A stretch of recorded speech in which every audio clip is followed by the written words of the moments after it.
And then I want to say something that may kind of make people feel uncomfortable, but which I think is something we need to look at. One significant thing that Africans did when they came to the so-called New World that we don't pay attention to, because we just take it for granted, is that they actually formed religions.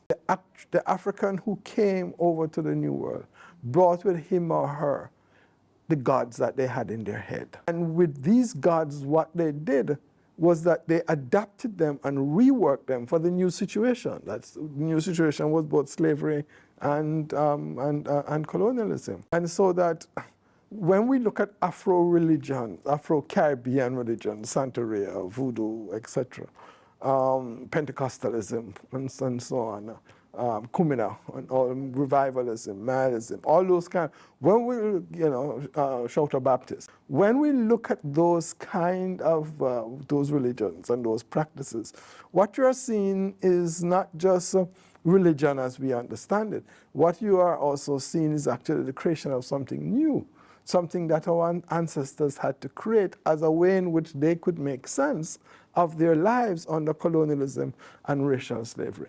I would want to argue that that is actually a profound contribution to world civilization that we have not yet taken, on board. I'm saying that looking at what our people have created, particularly our people of African descent have created, and then saying to ourselves, okay, in the midst of all this catastrophe called colonialism and racial slavery, this is what we created. We created a different cosmology. It is a phenomenon that reconstructs the world from a black perspective. I mean, what Rastafari did for the entire Caribbean is that it put Africa on the table. Right? Africa had been put on the table from the early 20th century, the work of Marcus Garvey, but in the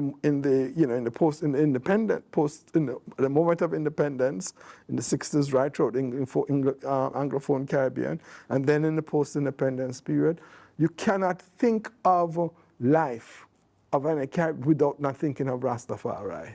Or of black life without not thinking of Rastafari and their seminal contribution.